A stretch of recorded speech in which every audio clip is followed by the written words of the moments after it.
자, 지금 우리가 요 다루고 있는 요 쿼리 스트링 파라미터라는 게 요거죠. 지금 요건데 이 녀석이 공장에서 갓 도축된 원육이라 해볼게요. 원육이다. 그러니까 무슨 말이냐면 여러분들이 원육 자체를 집에서 잘라먹는 분 계신가요?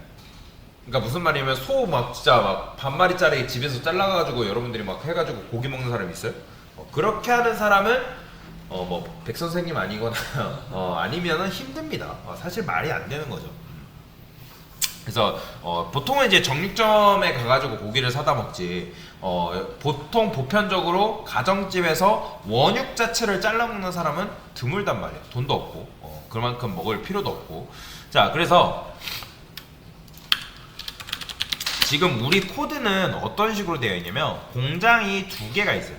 공장이 두 개가 있는데 무슨 공장이 있냐면 얘는 get URL pass from URL이라는 공장이 하나 있고요. 그 다음에 얘는 뭐겠어요? get URL params from URL 이런 식으로 URL 파라미터를 주는 요 이제 공장과 그 다음에 URL 패스를 주는 요 공장이 두 개가 있어요. 그죠? 파람스 파람프롬이라 있네요. 파람스라고 적어야 되는데 아니다. 파람이라 쓸게요. 자, 여튼간에 자, 파람스인가? 파람스라고 하는 게 맞으려나? 이렇게 파람스 그쵸. 파람스라고 복수로 짓는 게 맞겠네요. 복수로 짓는 게 맞을 것 같으니까. 자, 여튼간에 이런 식으로 이제 파람스 프롬 URL 이렇게 가져오는데, 그래서 URL 패스를 가공해서 주는 업체가 있고, 그 다음에 파람스를 가공해 주는 업체가 두 군데가 있어요. 그러면 여러분들이 요게 이제 고기 원육이라 했을 때, 요게 고기 원육이라 했을 때, 우리가 다루고 있는 요 URL이죠. 고기 원육이라 했을 때, 내가 만약에 URL 패스 부분 필요하면 누구한테 찾아가면 된다? 당연히 얘한테 찾아가면 되겠죠. 그러면 얘가 알아서 그거를 얘 가공해서 나한테 줄 테고, 파람스가 필요하면 누구 찾아간다? 얘를 찾아가면 그걸 가공해서 우리한테 준단 말이에요. 이해되시나요? 자, 어쨌든 이거를 이 공장을 가서 공장 가면 여러분들 해주긴 하는데, 근데 생각을 해보세요. 또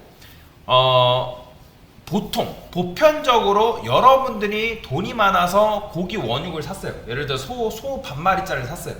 그러면 소 반마리짜리만 엉겨지고 공장 찾아가지고 이거 가공해달라고 하는 사람 있을까요? 거의 없겠죠. 거의 없단 말이에요. 귀찮아요. 일단 제일 귀찮습니다. 굳이 그럴 바에는 정육점에서 그냥 다 되어 있는 거 사 먹으면 되지. 내가 손해 본다고 이제 그거를 가지고 공장가에 직접 가가지고 가공해 달라요. 얼마나 아낀다고. 그게 반마리 사는 게 오히려 손해인 것 같아요. 여튼간에 여러분들이 그 가공하는 걸 직접 하기 싫다라는 거예요. 그죠? 당연히 내가 직접 하기 싫으면 가공업체에다가 일을 시키면 되는 거잖아요. 예를 들어 이런 거죠. 자, 요즘 이제 하도 시스템이 잘 돼 있어가지고 내가 집을 어질럽혔어요. 청소하기가 너무 귀찮아요. 그러면 보통 요즘은 누구 불러요? 청소 용역업체 불러가지고 청소해달라고 하는 사람들 의외로 많습니다.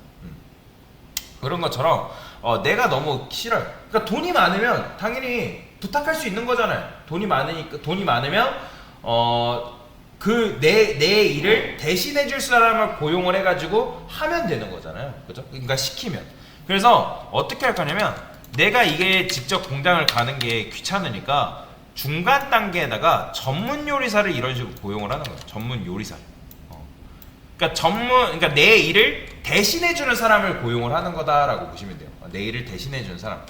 그러면 실제로 돈 많은 사람들은 집에서 개인적으로 일을 보는 사람들 한 명씩 고용한단 말이에요.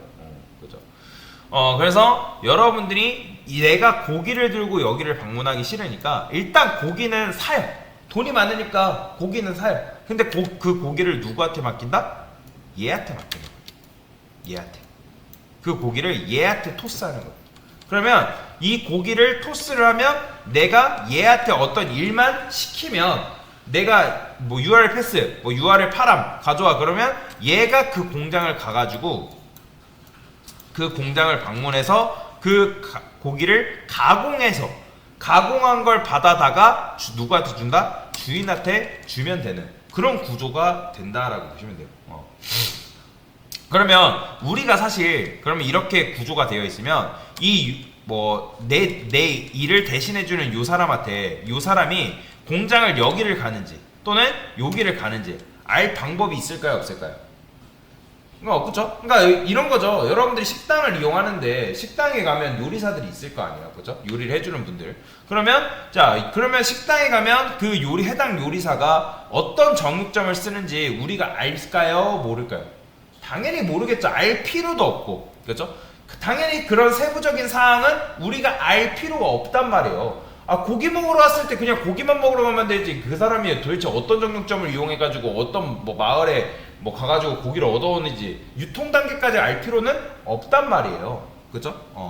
자, 그러면 그래서 우리가 지금 요 중간 단계의 내 일을 대신 처리해 줄 수 있는 요 매니저를 한 명 고용할 거다라고 보시면 돼요. 만약에 여러분들이 이 공장을 왔다 갔다 하는 걸 알아야 되는 구조라면 어떻게 해야 되겠다? 만약에 여러분들이 이 공장이 폐쇄가 됐어요. 그러면 어떻게 해야 되냐면 원래 주인이 여기를 갔잖아요. 그렇죠? 직접 방문했잖아요. 여기 방문했다가 여기 방문했다가 했었는데 이 매니저가 없으면 어떤 일이 발생하냐면 이 공장이 폐쇄가 됐어요. 그러면 이 녀석이 새로 그거에 대해서 학습을 해야 됩니다.